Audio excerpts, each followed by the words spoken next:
Maaf Pak, saya hanya ingin meluruskan supaya apa kita paham akan tugas dan tupoksi kita. Maaf Pak, ini harus kusampaikan walaupun pahit kenyataannya. Masa itu bukan tugas istrimu, biar tahu kau dulu Pak.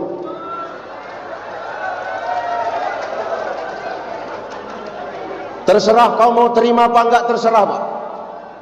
Yang jelas memasak itu bukan tugas istri, nyuci bukan tugas istri, ngepel bukan tugas istri Pak, ngurus rumah itu bukan tugas istri Pak. Terserah mau kau terima atau enggak, tapi ini harus kusampaikan. Tugas istri itu cuma dua.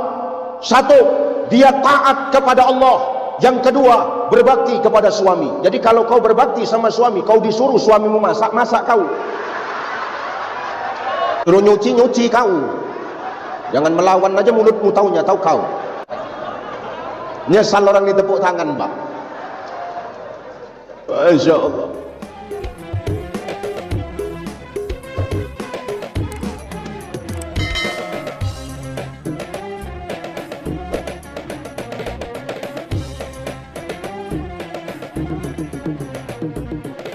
Assalamualaikum warahmatullahi wabarakatuh. Assalamualaikum warahmatullahi wabarakatuh.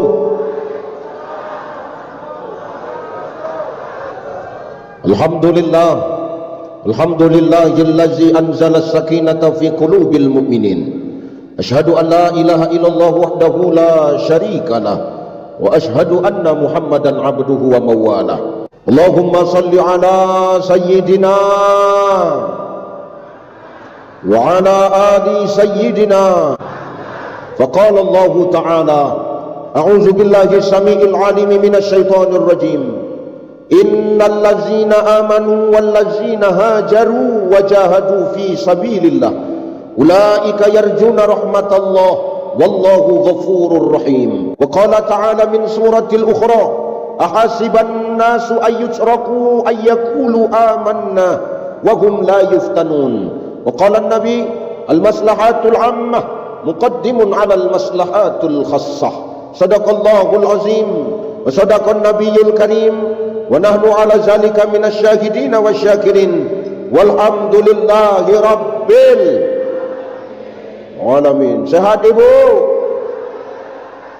Allahu akbar.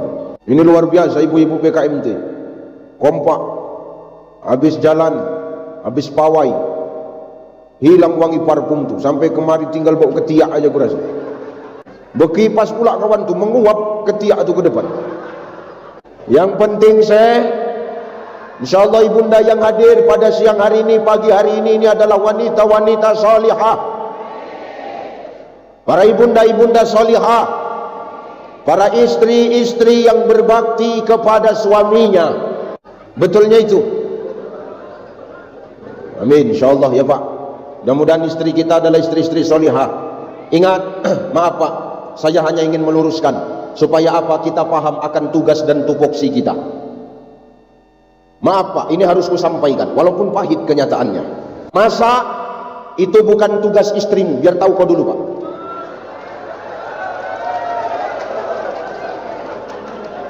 Terserah kau mau terima apa enggak, terserah Pak. Yang jelas memasak itu bukan tugas istri, nyuci bukan tugas istri, ngepel bukan tugas istri Pak, ngurus rumah itu bukan tugas istri Pak. Terserah mau kau terima atau enggak, tapi ini harus kusampaikan. Tugas istri itu cuma dua. Satu, dia taat kepada Allah. Yang kedua, berbakti kepada suami. Jadi kalau kau berbakti sama suami, kau disuruh suamimu masak, masak kau. Suruh nyuci, nyuci kau. Jangan melawan aja mulutmu, taunya tahu kau. Nyesal orang ditepuk tangan Pak. Masya Allah. Yang penting sehat ya Bu ya, amin. Sehat Pak? Alhamdulillah, insyaallah sehat. Yang terhormat dan yang termulia, para alim ulama, asatis wa asatizah, mu'alim wa mu'alimah, para kiai, bu nyai, para masyayikh yang hadir di tempat ini, yang duduk bersama dengan kita. Mudah-mudahan kita berdoa ulama-ulama kita senantiasa dijaga dan dilindungi oleh Allah Subhanahu wa taala. Al ulama warasatul anbiya. Ulama itu pewaris para nabi, Bapak Ibu. Kalau kita memuliakan ulama, maka demi Allah kita juga memuliakan Rasulullah sallallahu alaihi wasallam. Muliakan ulama di tempatmu ini, Pak. Sayangi mereka, jaga mereka, lindungi mereka. Jangan kau dekat sama ulama waktu pas mau pilkada aja kau. Banyak kayak gitu. Ini di sana, Pak, di sini enggak. Di sana ini. Cuman orang sana sama orang sini berkawan sama aja.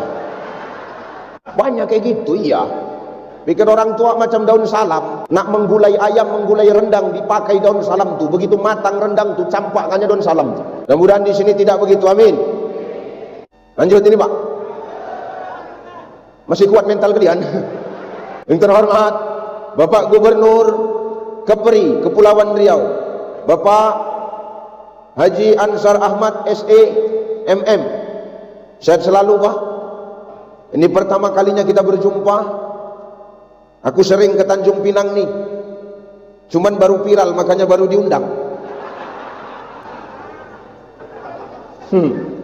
Sehat selalu Pak Gubernur ya. Yang terhormat Ibu Ketua BKMT sekaligus Ketua Tim Penggerak PKK Kepulauan Riau, Ibu Hajah Dewi Kumalasari Ansar, yang hari ini merangkap banyak kali jabatannya. Lebih banyak jabatan dia daripada lakinya aku tengok. Insya Allah. Taubat, Bu, taubat.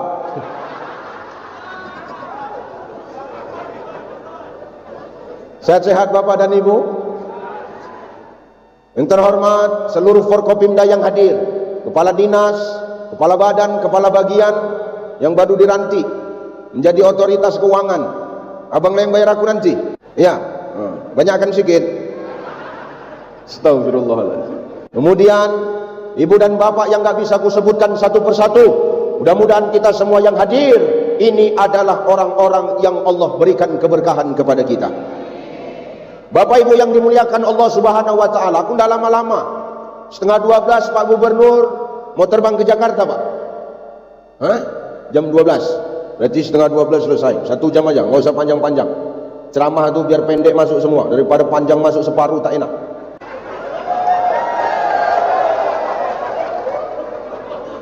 Bu, Ibu suka pendek masuk semua atau panjang masuk separuh? Enggak, ini ceramah Bu, jangan mikir yang aneh-aneh ya. Ini ceramah ya, jangan bayangin yang lain-lain. Ceramah. Allahu Akbar ya Karim. Ibu bapak yang dimuliakan Allah, ini pagi menjelang siang ini maaf, Rasul itu menghadap kepada Allah Subhanahu wa taala. Ngapain Rasul datengin Allah? Rasul itu ngadu sama Allah, Bapak Ibu. Apa yang diadukan Rasulullah kepada Allah? Rasul ngomong sama Allah, ya Allah, ya, pandang umatku ya Allah. Umat yang mana? Kekasihku. Tuh umatku yang hari ini duduk di balai daerah. Apa namanya? Kau cepat kali kau nengok salah orang. Salah kau nggak pernah kau sadar. Manusia ini gini Pak, salah dia nggak pernah dia sadar. Salah orang cepat kali mulutnya protes. Jijik kali aku nengoknya. Heran aku, salah sedikit aja gigi. Pandang umatku ya Rabb. Umat yang mana? Kekasihku Muhammad. Umatku yang hari ini sedang duduk di gedung daerah. Ngapain mereka? Oh, mereka kompak ya Allah. Semua pakaiannya serempak, bajunya putih, roknya biru, selendangnya biru. Pasti ngangsur. Betul ya Allah. Gratis saja sombong. Gratis saja sombong, apalagi bayar. Nih, mereka ngapain Muhammad? Tuh, mereka duduk. Ngapain? Dengerin ilmu.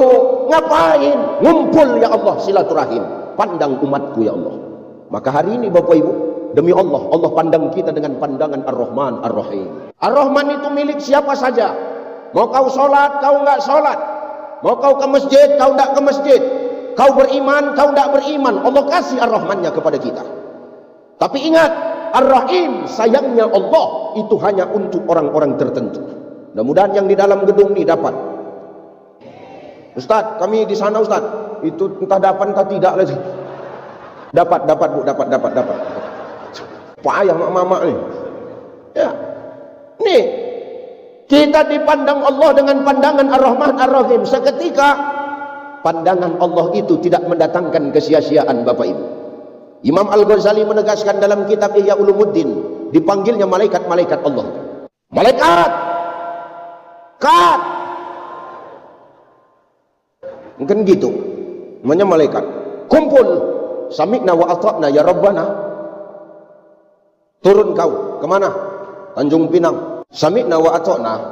Ada apa di sana ya Allah? Umat Muhammad sedang ngumpul. Ngapain? Silaturahim, terus ngaji, terus nyambut datangnya Muharram. Datang kau ke sana para malaikat-malaikatku. Sami'na wa ata'na ya Rabbana. Itu malaikat semua ngumpul, Bapak Ibu. Malaikat semua turun. Termasuk Israel, Bu. Hati-hati kau. Israel dah geram kali tuh nengok ibu-ibu dengar ceramah pakai kacamata hitam, dah geram aja tuh dah. Mau dicekekkannya aja rasanya itu betul. Mau apalagi kacamatanya petak besar macam kaca spion. Hati-hatilah kau, Bu. Israel tuh semua sama malaikat yang lain ngumpul. Ngapain Ustaz? Sampai kemari tuh para malaikat Allah, dia kembangkan sayapnya, bersujud kepada Allah, dia mohon ampun dan mendoakan kita. Apa doa malaikat hari ini melihat kita? Ya Rabbana, wahai Tuhan kami, ya Rabb, ampunkanlah dosa orang-orang yang hadir pada hari ini. Untuk tanda orang banyak dosa gitu itu. Orang kalau banyak dosa gitu, Bu, pantang didoakan pasti amin, cepat betul amin. Yang dia majak itu parah dosanya itu dah. Jadi nggak bisa lagi dia ngomong apa-apa, diam, ya aku pasrah aku dah. Maka insya Allah dosa kita hari ini yang duduk di sini Allah gugurkan. Itu yang pasrah tadi baru inilah sadar tuh. Dosa yang mana yang digugurkan Allah, Ustaz? Dosa yang digugurkan Allah itu dosa-dosa kecil kita, Bapak Ibu. Kalau dosa yang besar enggak. Kenapa Ustaz? Dosa yang besar hanya akan diampuni oleh Allah ketika seorang hambanya bertaubat dengan taubatan nasuha. Enak kali kau. Mau dosa besar diampunkan Allah? Ah, enggak. Dosa-dosa kecil, dosa jabatan istri lebih banyak dari suami itu diampunkan tuh, Bu. Enggak. Ah, ini sana ini, Bu, sana. Betul, Bu. Ih, makanya jangan banyak-banyak lah. Wih, aku pun ngeri aku. Iya betul. Ustadz aja. Gubernur aja, jangan gubernur kerangkap ustadz, besar dosanya itu, Pak. Hati-hatilah, Pak. Aku bilang sana ya, enggak sini. Ini benar nih. Nih, dosa kecil kita tuh diampunkan Allah. Mana dosa kecil? Contoh, ibu tuh nyuciin baju suami, nemu duit di kantongnya. Ibu ambil diam-diam, enggak ibu pulangin, itu dosa itu. Sekarang ibu jujur, Bu. Lebih bagus ibu jujur aja lah. Ibu kalau mencuci pakaian suami itu ada uang di dalam kantongnya, ibu ambil atau ibu pulangkan sama suami? Udah tahu kita sekarang siapa malingnya kan, Pak? Selama ini setengah mati awak mencari siapalah malingnya, siapalah yang mencuri. Rupanya kawan tidur awak sendiri. Hati, Pak, sama kawan tidur kita sendiri, Pak. Jangan percaya kali. Bahaya, Pak, percaya kali. Hati, Pak Gubernur. Jangan percaya. Ustaz, kenapa bercakap macam itu? Itulah yang tak boleh tuh. Kau ambil uang suamimu tanpa kau ngomong, tanpa kau izin, tanpa kau pamit, itu bukan hakmu, tak boleh kau ambil, haram. Nggak usah kau tengok-tengokan, tengok aku aja udah. Tak usah pala kau pun juga nggak usah, kau tengok aku aja. Kalau kau terasa hari ini, kau rubah tubuh. Kenapa? Itu bukan hak bunda. Jangan semua mau kau ambil. Ada nampak uang tergeletak, punya siapa? Punya aku. Punya siapa? Ini punya aku, semua punya kau. Sehingga timbul istilah uang suami, uang. Enak kali mulutnya ngomong tuh, Pak. Aku ini yang nggak setuju nih, Pak. Ini perlu ku sampaikan. Kalau nggak kena tindas terus kita, Pak. Kena tekan terus, apa nggak mati cepat awak? Ustaz kenapa tahu? Karena nasib kita samanya sebenarnya, Pak. Nggak usah cerita lah. Mau siapapun kalau di depan istrinya, Pak Gubernur depan istri, di luarnya Gubernur depan istri, honorer, Bu, honorer. Gak usah cerita lah, nasib kita sama, Pak. Sehebat-hebatnya awak jadi singa podium sampai rumah, siap salah. Apalagi yang kuhadapi baru harahap macam knalpot bocor mulutnya. Gak sanggup kau, biar tahu kau dulu. Akulah suami yang bebas hisap dalam kubur, tahu kau. Hebat kali uang suami, uang istri. Tak boleh begitu. Yang betul itu, di balik harta suami ada hak istri. Kalau ada hak istri, berarti ada hak kami, tahu kau. Bukan semua punya kau. Semua kau ambil punya kau. Entah kapan punya kami, enak kali mulutmu. Nggak mampus awak bekerja, kau yang cair, enak kali kau. Itu pun kerjaan kau masih melawan aja sama laki kau. Apa tak mati tegak lagi kau buat. Ini harus jelaskan, kenapa? Supaya nggak semena-mena mereka, Pak. Yang nggak punya jabatan aja semena-mena, apalagi yang 4 jabatannya. Wih, itu lebih ngeri itu. Ini bahaya, bahaya ini. Ya. Tuh. Tapi di balik harta istri tak ada hak suami. Kenapa? Memang begitu aturannya, Pak. Nabi itu tidak pernah pakai harta Khadijah. Siapa bilang Nabi pakai harta Khadijah? Nabi tidak pernah pakai harta Khadijah, kecuali 2. Nabi mengutang kepada Khadijah, atau Khadijah yang memberikannya kepada Nabi. Lebihnya tak ada Nabi minta-minta, biar tahu kau dulu. Jadi jangan salah ngaji kita hari ini. Nabi itu tak pernah pakai harta Khadijah, kecuali Nabi ngutang atau Khadijah yang memberikannya kepada Nabi. Jadi hari ini kau jadi pejabat, kau jadi kepala dinas, kau pakai emas istrimu, kau jual supaya kau bisa jadi kepala dinas, kau bayar tuh, Pak, biar tahu kau dulu. Ngutang itu, ngutang balikkan. Kecuali istrimu bilang, udahlah bang, uangku uangmu, baru itu mimpi. Ada model bini kayak begitu. Kalaupun ada nggak di Tanjung Pinang ini, biar tahu kau dulu. Banyak ini, makanya hati-hati awak. Jadi tidak boleh kami ambil itu, Ustaz. Tidak boleh, itu bukan hakmu bunda, sekalipun punya suami. Jadi hak kami yang mana, Ustaz? Hakmu bunda, itu yang dikasih sama suami.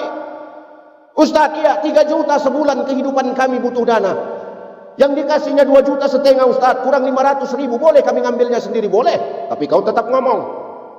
Jangan kau diam-diam, tetap laporanmu. Aku berani bercakap begini karena dalam rumah tangga aku perjelas ini, aku tegaskan sama istriku. Maka istriku tak berani dia ngambil uang langsung dari kantongku, tak berani ngambil langsung dari dompet.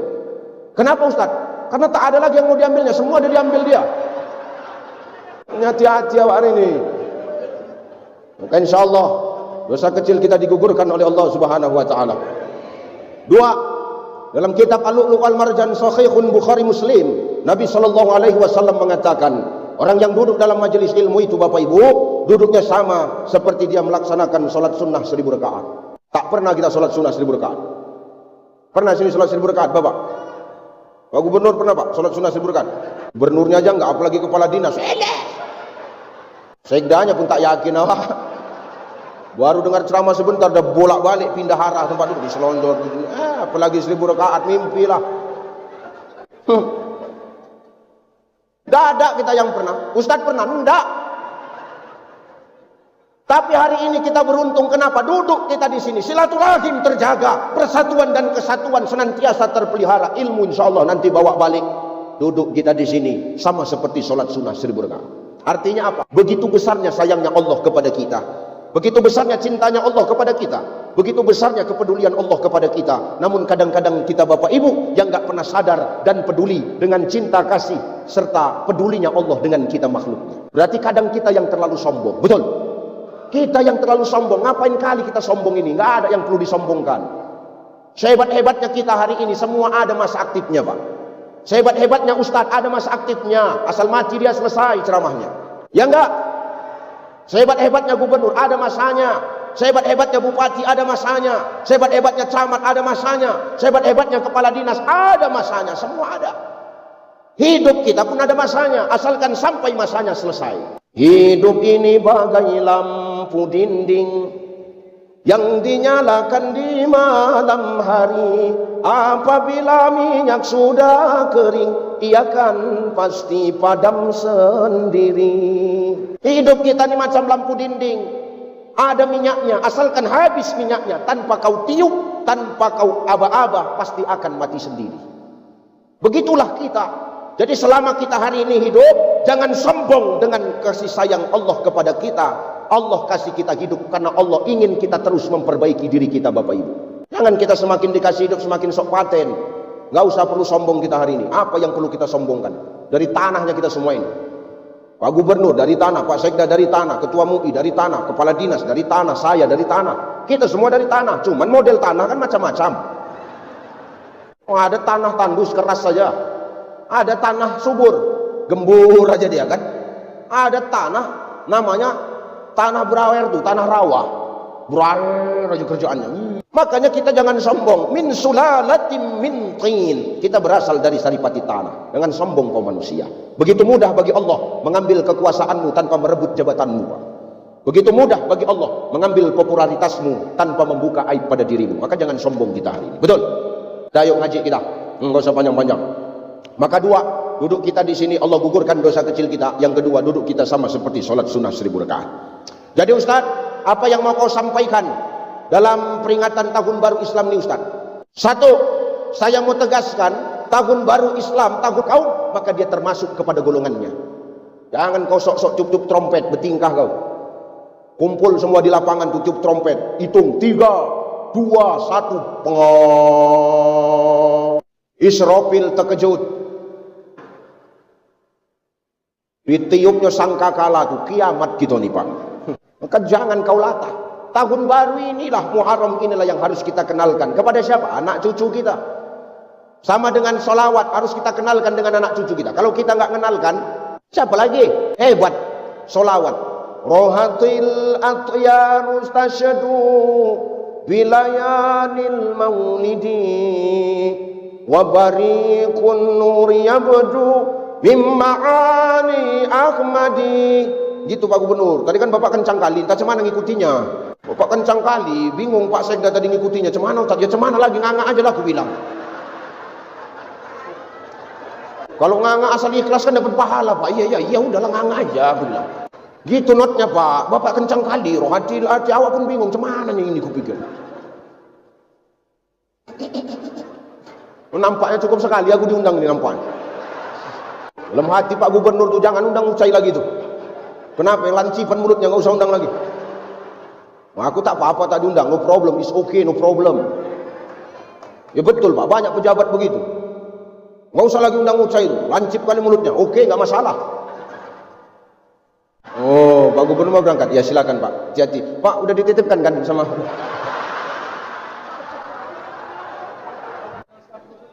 Lanjut ini. Udah pergi orangnya udahlah. Maka saya mau menegaskan ini tahun baru yang harusnya kita rayakan. Makanya Umar bin Khattab tuh ngomong, apa kata Umar bin Khattab? Hitung-hitunglah amalmu sebelum amalmu itu dihitung sama Allah. Jadi Muharram ini momennya kita, waktunya kita untuk apa Ustaz? Merenung. Merenung bukan melamun, tapi apa? Menghitung amal-amal yang selama ini sudah kita jalankan. Lebih banyak mana? Yang baiknya atau yang buruknya? Supaya apa? Ke depan kita menjadi manusia yang lebih baik lagi. Tapi Ustaz, apa? Hijrah itu berat. Hijrah itu Ustaz butuh perjuangan. Betul. Aku kemari pun butuh perjuangan. Tadi malam aku ceramah di Aceh. Sampai di Kuala Namu hampir subuh. Nggak tidur aku tahu kau. Jangankan tidur, mandi pun tidak tahu kau. Sampai kemari baru mandi aku tahu kau tadi. Perjuangan Bu. Nah, hidup di dunia saja kita harus lalui yang namanya perjuangan. Apalagi yang mau kita kejar investasi akhirat. Maka hidup itu perjuangan. Hijrah itu butuh proses. Hijrah itu penuh ujian. Hijrah itu penuh perjuangan. Maka pantas kalau Allah ngomong dalam Quran surah Al-Ankabut ayat kedua, apa kata Allah? Ahasiban nasu ayyutraku ayyakulu amanna wa hum la yuftanun. Apa kata Allah? Hei manusia, jangan kau merasa setelah kau mengaku beriman kepada aku lalu kau tak kuuji. Salah. Justru setelah kita mengaku beriman kepada Allah, disitulah ujian akan Allah berikan kepada kita. Bukan berarti Allah benci Bapak Ibu. Bukan berarti Allah tak suka sama kita. Bukan. Allah kasih kita ujian karena Allah itu sayang sama kita. Allah ingin lihat sebesar apa kesetiaan dan rasa cinta kita kepada Sang Pencipta. Gitu loh. Ya, maka kalau hari ini maaf, mau berbuat baik rasanya sulit. Mau berbuat baik kadang-kadang malu. Kita masih sering mabuk, masih sering maaf, menceritai orang, masih sering membongkar aib orang. Ya sudah, ibadah saja. Sholat aja. Perkara omongan orang nggak usah dipikirkan. Kenapa? Karena pengakuan dari manusia itu belum tentu diakui oleh Allah. Tapi sesuatu yang sudah diakui Allah pasti akan diakui oleh makhluk, Bapak Ibu. Hari ini kita ibadah untuk siapa? Untuk makhluk apa untuk Allah? Allah nggak butuh ibadah kita kok. Kita ibadah untuk diri kita sendiri, Bapak Ibu. Kenapa? Kita ibadah, Allah nggak untung. Kita nggak ibadah, Allah juga nggak rugi. Kalau kita ibadah, kita yang selamat. Kita nggak ibadah, kita yang rugi, Bapak Ibu. Maka hari ini tolong. Hijrah itu memang berat, butuh proses, butuh perjuangan. Tengok Nabi, ketika Nabi berangkat dari Mekah ke Madinah, ya Allah, lawannya siapa? Pak Ciknya sendiri, Pak Cik. Ini ayahnya. Ayahnya punya adik. Ini Pak Ciknya ini. Ini ayahnya. Punya adik. Inilah Pak Ciknya itu. Siapa dia? Inilah Abu Lahab, Abu Jahal. Laknatullah alaih. Apa kata Abu Jahal? Jangan sampai Muhammad itu keluar dari kota Mekah ini. Asal jumpa, matikan. Kalau hari ini maaf Bapak Ibu, kau ada orang yang tak suka. Kalau dia orang lain wajar. Tapi kalau hari ini ada orang yang tak suka, tapi yang tak suka itu keluargamu sendiri, sakit nggak rasanya? Itu yang dialami baginda Nabi. Jangan kasih ampun Muhammad, asal jumpa bunuh. Bayangkan Pak, tengah malam dikepung rumahnya, Nabi ngomong sama Ali, Ali, aku bakal dibunuh kalau ketahuan. Maukah kau menggantikan kau tidur di tempat tidurku, Ali? Oke. Padahal Ali tahu siapa yang tidur di situ pasti akan mati. Tapi Ali sikit pun nggak nolak. Ibu lah Bu, kalau suami ibu mau dibunuh orang, Mama, maukah kau menggantikan di tempat tidurku, Mama? Mau nggak ibu kira-kira? Inilah pengkhianatan cinta itu Pak. Ngeri istri kita itu Pak. Sekarang ku tanya sama ibu, kalaulah boleh milih, mana yang lebih bagus mati duluan, suami atau istri? Itulah orang yang selama ini kita nafkahi itu Pak. Itulah balasannya. Perkara mati aja kita duluan coba. Makanya orang ini kalau gas habis, pasti yang suruh masang gasnya kita Pak. Kita masang gas, orang ini keluar. Kenapa? Andai kata meledak gas tuh orang tuh selamat, kita mati, itu nyautak orang tuh. Tak boleh gitu Bu. Saya itu kalau ditanya Ustadz ya, mana yang lebih bagus mati duluan Ustadz? Ustadz atau istri? Oh, ar-rijalu qawwamu 'alan nisa. Laki-laki itu pemimpin perempuan. Yang namanya pemimpin itu harus mengalah. Kalau aku ditanya, mana yang harus mati duluan? Ustadz atau istri? Aku akan mengalah. Biarlah istriku duluan, aku belakangan. Namanya ngalah. Kalau ibu kan nggak langsung main tunjuk suami.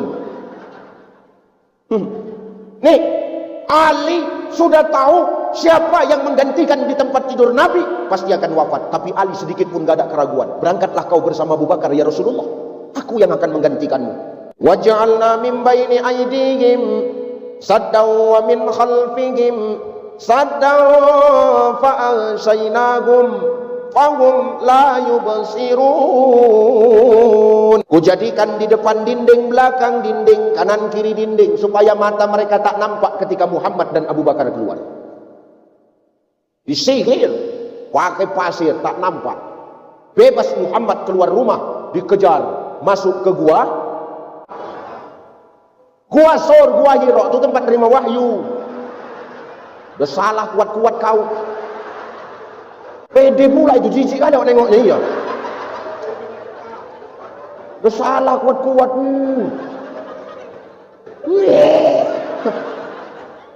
Ya Rasulullah, jangan masuk dulu ya Rasul, biar ku periksa dulu gua ini, ada binatang melatanya enggak, ada binatang buasnya enggak. Kau tunggu di luar ya Rasulullah. Baik Abu Bakar. Ketika membersihkan dan menutup lubang-lubang dalam gua, keluar seekor ular Pak. Dipatoknya tangan Abu Bakar, tak bengkak. Sikit pun Abu Bakar enggak ngomong sama Rasul. Ya Rasulullah, sudah aman masuk. Kebetulan guanya kecil, yang satu duduk, yang satu baring. Abu Bakar duduk, Nabi baring di pangkuan Abu Bakar. Demam Abu Bakar duduk, demam. Demam Pak Kadis. Sama macam kalau inspektorat datang kan demam bapak kan. Jangan tengok-tengokan, iyakan aja biar cepat. Bagus ngaku daripada panjang berbuat. Demam Abu Bakar tuh Pak Bu, merasakan digigit ular. Ditahannya air matanya, lama-lama nggak tahan, menetes, jatuh di wajah Rasulullah. Terbangun Rasul. Maaf ya Rasulullah, aku membangunkan tidurmu. Kau kenapa? Kenapa kau nangis? Kau sedih meninggalkan Mekah? Abu Bakar, enggak. Kau takut? Enggak. Kalau memang takut, tenang aja, ada aku. Enggak kok. Kau mau pulang? Enggak. Ini kenapa kau nangis? Tanganmu kenapa? Digigit ular ya Rasulullah. Oh tenang. Diludahi dengan ludah Rasul, tangan yang bengkak, demam yang mulai meradang hilang seketika. Ini ludah Nabi. Bayangkan, yang menjadi imbangnya siapa Ustaz? Paman Nabi sendiri. Inilah ujian terberat Rasulullah untuk apa? Membawa agama Allah untuk hijrah ke negeri Madinah. Maka hijrah itu butuh perjuangan. Kalau hari ini maaf, masih banyak kemaksiatan yang kita lakukan. Ibadah saja. Perkara ibadah kita nggak diterima atau tidak sama Allah, bukan urusan kita. Tugas kita ini sebagai makhluk hanya takwa, melaksanakan, menjalankan. Perkara terima atau enggaknya itu urusan Allah. Sama macam kita ujian Bapak Ibu. Kalau kita ujian, dikasih soal, dikasih lembar jawaban, kerjakan aja. Yang penting soalnya selesai, ya kan? Yang penting terisi semua. Perkara benar salah itu bukan urusanmu, itu urusan yang memeriksa, Pak. Tugas kita itu gitu. Laksanakan kewajiban kita, tinggalkan larangan kita. Perkara diterima atau enggak itu bukan urusan kita. Tugas kita berusaha menjadi yang lebih baik, itu urusan Allah. Alaihissallahu biahkamil. Makanya jadi orang ini hidup jangan suka jadi panitia akhirat lah. Nengok orang mabuk, nengok orang berjudi, nengok orang bermaksiat, neraka itu, neraka. Rupanya kau udah dapat surga kau. Jangan kita suka menghakimi orang, Bu. Bisa jadi orang yang hari ini kita pandang dia hina karena kelakuannya, nanti ketika hidayah Allah datang menyentuh hatinya, bisa jadi dia lebih baik daripada kita. Betul? Bukan tugas kita menilai orang. Apa kata Allah? Ketika hati sudah kuberikan hidayah, tidak akan ada satupun yang mampu menyesatkannya. Tapi ketika hati sudah kusesatkan, tidak akan ada satupun yang mampu untuk menolongnya. Maka jangan kita pandang sepele orang yang masih suka bermaksiat, karena ketika hidayah sampai ke hatinya, dia akan jauh lebih baik daripada kita. Jangan sok paten kali kita. Belum tentu kalinya ibadah kita diterima Allah. Belum tentu kalinya amal baik kita diterima Allah. Makanya Syekh Imam An-Nawawi Al-Bantani di dalam kitab Nasaihul Ibad, apa kata Syekh Imam An-Nawawi Al-Bantani? Ada 3 orang yang celaka. Siapa orang yang celaka itu? 3. Salah satunya adalah orang yang ketika dia berbuat kebaikan, lalu dia cerita-ceritakan kebaikannya sama orang, padahal belum tentu kebaikannya itu diterima oleh Allah Subhanahu wa taala. Belum tentu amal kita diterima Allah. Jangan kita suka menilai orang. Biasa aja. Doakan saja, husnuzon saja. Walal akhiratu khairul laka minal. Akhir itu lebih baik bagimu daripada permulaan. Bukan yang sekarang yang dipandang Allah. Yang dipandang Allah itu akhir kehidupan kita. Nih ucai. Apa tentu nanti matinya dalam keadaan baik? Belum tentu. Ya amin, insya Allah kita maunya husnul khotimah. Bapak Ibu udah tentu pas rupanya mati husnul khotimah. Belum tentu. Kita ini semua banyak dosa. Nggak ada kita yang nggak berdosa. Bapak Ibu berdosa, saya berdosa. Saya yang ngomong ini belum tentu lebih baik dari Bapak Ibu. Bisa jadi Bapak Ibu lebih parah. Enak kali aku yang bercakap, aku yang rugi. Nih. Yang dipandang Allah akhir. Kalau hari ini kita tengok dia bermaksiat, dapat hidayah. Tahu-tahu ketika dia bertaubat, dia wafat, husnul khotimah toh. Iya. Maka jangan suka kita mandang orang sebelah mata. Orang pakai 2 mata aja kadang-kadang kita salah nilai, apalagi pakai sebelah mata. Ya sudah. Makanya ada istilah lebih bagus mana? Jadi mantan orang jahat apa mantan orang baik? Mantan orang jahat apa mantan orang baik? Mantan orang jahat. Kenapa? Dulu jahat, sekarang baik. Mana lebih bagus? Mantan ustadz apa mantan bandit? Mantan bandit. Mana lebih bagus? Ustadz jadi bandit apa bandit jadi ustadz? Oke. No problem guys, it's okay.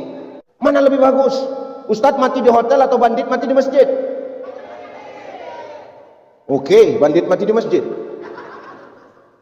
Setelah Pak Polisi olah TKP, bandit tuh memang, ustadz tuh memang mati di hotel, tapi mati dalam keadaan sujud ketika sholat qiyamul lail. Bandit tuh memang mati di masjid, tapi mati kena pukul orang satu kampung karena nyuri kotak infak. Enggak kok kayaknya kalian zolim kali sama aku. Maka hidup itu butuh perjuangan. Selagi Allah kasih umur kita sampai sekarang, manfaatkan untuk terus berhijrah. Innallazina amanu wallazina hajaru wajahadu fi sabilillah ulaika yarjuna rahmatallah wallahu ghafurur rahim. Sesungguhnya orang yang beriman itu dialah orang yang selalu hajaru, berhijrah, nggak pernah puas dengan amal baiknya, nggak pernah puas dengan amal solehnya. Kalau ada orang beriman sombong dengan amal baiknya, dengan amal solehnya, dipertanyakan keimanannya. Kenapa? Berarti dia orang sombong. Orang beriman tidak pernah puas dengan kebaikan yang sudah dia buat, akan tetapi dia akan terus berbuat baik. Wajahadu fi sabilillah, sampai dia benar-benar istiqomah di jalan Allah. Ulaika yarjuna rahmatallah, karena yang dia harapkan cuma satu, rahmat dari Allah. Kalau rahmat Allah sudah kita dapatkan, bu, wallahu ghafurur rahim, maka ampunan dan sayangnya Allah pasti akan kita dapatkan juga. Nah, hari ini hijrah adalah bulan perjuangan untuk terus menjadi lebih baik. Jangan dapatkan pengakuan hanya untuk pengakuan dari manusia, tapi pengakuan yang hari ini kita kejar adalah pengakuan dari Sang Maha Pencipta, yakni Allah Subhanahu. Mau apapun profesi kita, mau seburuk apapun masa lalu kita, tetap ibadah. Mudah-mudahan ketika kita beribadah, Allah wafatkan kita dalam ibadah, sehingga kita wafat dalam keadaan husnul khotimah. Satu. Dua, hijrah ini melahirkan seni. Melahirkan. Kenapa hijrah melahirkan seni, Ustaz? Dulu Rasul ketika berangkat dari Mekah ke Madinah, berangkat sama kaum muhajirin, sampai di Madinah disambut sama orang Ansor, orang-orang Madinah, Pak. Apa sambutannya? Tala'al badru min saniyatil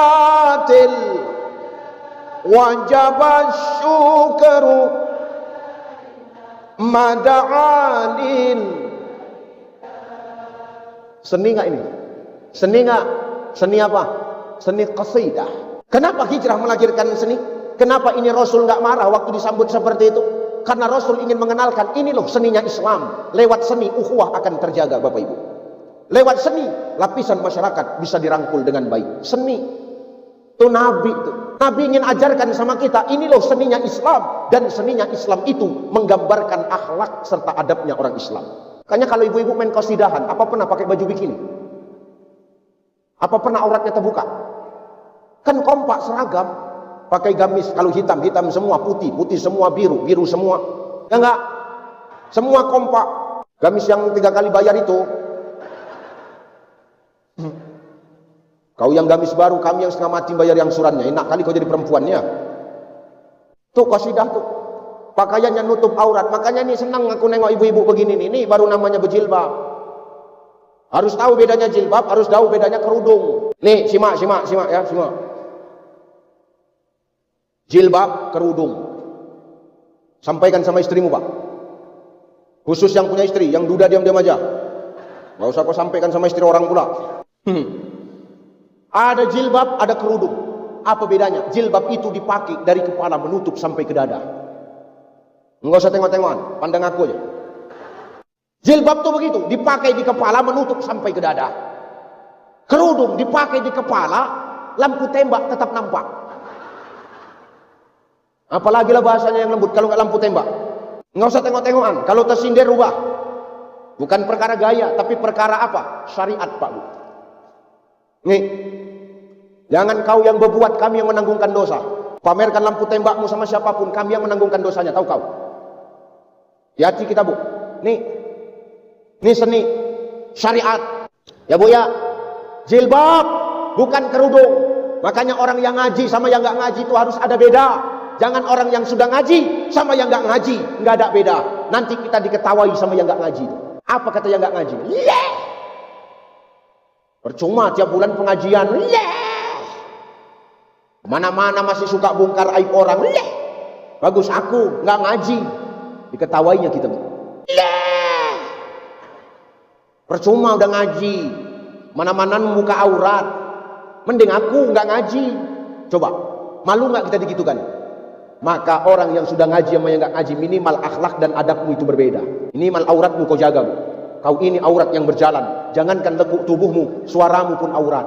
Suara yang mana, Ustaz? Suara yang mendayu-dayu. Yang kedua, suara yang mengajak kepada kemaksiatan. Mendayu-dayu itulah yang menaikkan syahwat. Bagi yang bukan mahram. Halo. Assalamualaikum Ustaz.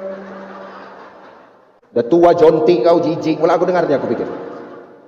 Ustaz, bisa pengajian hari ini Ustaz? Insyaallah. Ustaz. Kami tunggu ya Ustaz. Makasih Ustaz. Assalamualaikum. Awak pun terikut salam. Kau bercakap sama laki orang lembut, bercakap sama laki kau sendiri kasar kau. Nanti kita bahas tentang kitab Al-Fiqhul Islamiyah wa Adilatuhu. Kapan Ustaz bahas? Nantilah kalau diundang lagi. Kalau sekarang rugi lagu. Sudah. Nih, seninya Islam melambangkan akhlaknya Islam. Orang kalau sudah menampilkan seninya Islam, enak pakaiannya Pak. Baca Quran tertutup, ya kan? Rapi pakaiannya. Main qasidahan tertutup rapi. Yang satu vokalis, yang lain backing vokal. Kan gitu. Satu nyanyi tuh. Dari dahulu hingga sekarang. Yang belakang shalalalalala. Kaum wanita gemar berdandan shalalalalala. Berhias diri berbusana rapi shalalalalala. Itu yang nyanyi sama yang shalalalala itu bayarannya sama itu. Kan enak yang jadi di belakang sama. Ya, nih seni Islam tuh. Goyangnya nggak pernah maaf, nggak pernah terlalu glamor, slow aja santai goyangnya kan. Kanan kiri muka belakang, kanan kiri muka belakang, tak ada yang lain. Dari dahulu hingga sekarang kaum wanita gemar berdandan berhias. Itu aja tuh kanan kiri muka belakang sampai kiamat pun begitu kanan kiri muka. Ini menandakan seninya Islam, melambangkan akhlaknya Islam, Bu. Rasul sengaja hijrah melahirkan seni supaya apa? Dengan seni mampu merangkul semua masyarakat, menyatukan dua kaum yang berbeda, kaum Ansor dan kaum Muhajirin. Rasul nggak membantah, seni itulah yang menyatukan. Dakwah ini pun harus pakai seni. Seniku berdakwah ya begini. Kau mau terima atau enggak terserah, itu bukan urusanku. Cukup sekali undang Ucai, nggak usah undang lagi. Lancip betul muncung dia. Oke, nggak masalah. Banyak pejabat kayak gitu itu. Sebulan kemudian teleponnya aku, Ustaz, datanglah tempat kami supaya ngisi ceramah lagi. Tapi kalian nggak mau undang aku lagi. Yang ngomong gitu udah mati orangnya Ustaz. Oh cocok begitu. Maka jangan kau zolim sama Ustaz, cepat kau mati nanti. Ya, nih ceramah saya begini, seni saya ya begini, Bang. Ada orang yang nggak ceramah nyanyi, tapi lagunya isinya nasihat semua. Dakwah juga. Bang Roma Irama tuh. Lagunya semua isinya dakwah. Tengok. Nenteng ceret, teteret, nenteng ceret, teteret, nenteng ceret.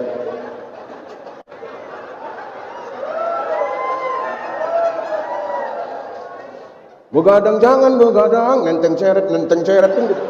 Kalau tiada artinya nenteng ceret tuh enak tuh. Beliau nggak dakwah, nyanyi tapi isinya dakwah, bagus nggak? Seni. Pemimpin harus punya seni. Tengok seninya Umar bin Khattab dalam memimpin. Datang orang Yahudi, Umar, ya, aku mau melapor. Apa? Rumahku digusur. Kenapa digusur? Ada pembangunan masjid. Terus kena gusur rumahku. Terus cemana? Ya cemana lagi? Adalah tempat tinggal Umar. Padahal itu baru dapat bantuan bedah rumah, tahu kau? Itu pun pas musim caleg semalam itu, Mar. Ya Allah, Mar. Baru seminggu batu sepotong berdiri udah dirobohkan lagi, Mar. Jadi cemana solusinya, Mar? Gak usah nangis kau. Jadi ambil tulang itu, bawa kemari. Tulang diambil, pedang dihunuskan, tulang digaris dengan pedang yang tajam. Sak. Bawa pulang, kasih sama gubernur kau. Salah sebut Agus. Abdurrahman bin Auf. Kasih sama dia. Oke, datang. Abdurrahman bin Auf, Pak Gubernur. Ya. Dapat oleh-oleh. Dari siapa? Umar, Amirul Mukminin. Begitu dipandangnya tulang yang ada garis pedang tadi, gemetar tangan Abdurrahman bin Auf. Diteleponnya kepala proyek. Waktu itu pemborongnya sekda, Pak. Telepon. Halo. Bongkar proyek itu. Kenapa Pak Gubernur? Bongkar. Gak usah banyak cerita kau. Bangun balik rumah orang Yahudi yang kalian bongkar itu. Kenapa begitu? Ini sudah mau rampung. Diam kau daripada kena mutasi aku. Bongkar habis, dibangunnya balik rumah orang Yahudi. Itulah seninya dalam memimpin, Pak. Makna seni dalam memimpin itu apa? Tidak pandang pilih kasih ketika memberikan keadilan. Seni dalam memimpin adalah pemimpin memberikan pelayanan kepada masyarakat. Jangan jadi pemimpin yang selalu dilayani sama masyarakat.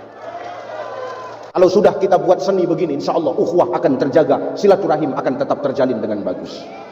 Amin. Seni sama macam masjid, Pak. Mau sebesar apapun masjid, kalau yang isi nggak punya seni nggak enak. Karena masjid ramai tergantung kepada dua. Pertama, masjid ramai tergantung siapa yang memanggil. Kalau yang manggil nggak punya seni, yang azan nggak punya seni, nggak akan masjid itu ramai. Mau masjid besar kayak manapun. Yang manggil atu-atu, sedih awak dengar azan atu.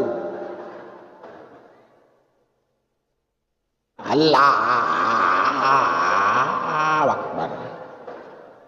Allah. Siapa nak datang ke masjid itu? Awak di rumah mengutuk aja lah. Tuk elok mati kau tuk, kata awak. Atuk tu pula bandal. Jangan geser aku sebelum aku mati jadi muadzin.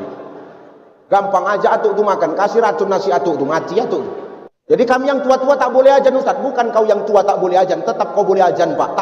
Tak ada aku mengatakan yang tua-tua tak boleh ajan. Tetap silakan ajan. Tapi pas listrik mati. Jadi tak dengar siapa-siapa. Kalau listrik hidup pakai mikrofon biar yang muda-muda itu. Yang suaranya cantik-cantik itu. Yang lagunya bagus. Yang iramanya merdu. Yang suaranya lantang. Nafasnya panjang. Enak kita dengarnya, semangat, Pak. Inilah perlunya seni itu tadi. Yang azan bagus suaranya. Subuh diputarnya azan Mekah itu. Allahu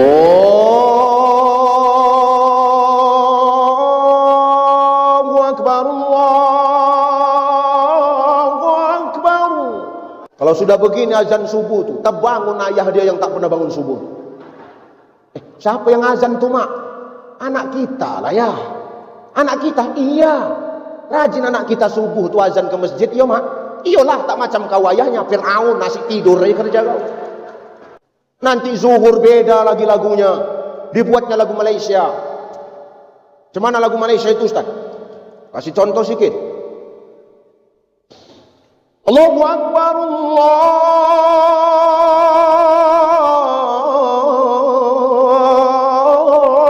Akbar. Kalau sudah begini azan tuh semangat emak dia itu waktu zuhur. Keluar rumah emak tuh. Panggilnya tetangganya, Kak, ini yang azan anakku, Kak. Tahu lah mak-mak nih sombongnya, nauzubillah. Yang azan anakku, Kak, anakku. Keliling dia setanjung Pinang tuh, anakku, anakku, anakku, anakku. Tapi tak sholat, sama jauh mak Fir'aun. Hari ini seni itu penting, Bapak Ibu. Karena seni itu mampu merangkul semua kalangan. Orang suka dengan seni, betul? Masjid yang manggil harus punya seni. Masjid yang mimpin harus punya seni. Imamnya harus punya seni. Kalau atuk itu juga yang jadi imam. Allahu Akbar. Bismillahirrahmanirrahim. Alhamdulillahirabbil alamin. Ar-Rahmanirrahim. Malik yaumiddin. Ilal ayah ghairil maghdubi alaihim waladdallin. Awak di belakang bingung macam mana? Amin. Enggak masuk, Pak, enggak masuk, enggak enak dia, enggak kena. Tapi kalau sudah yang mimpin itu punya seni, kita serahkan kepada ahlinya, enak kita nyaman di belakang, betul? Luruskan shaf, rapatkan barisan. Allahu Akbar. Bismillahirrahmanirrahim. Alhamdulillahi rabbil alamin. Ar-Rahmanirrahim. Mak di belakang, ya Allah, tak nyangka anakku bisa jadi imam, ya Allah. Senang kali rasanya hatiku, ya Allah.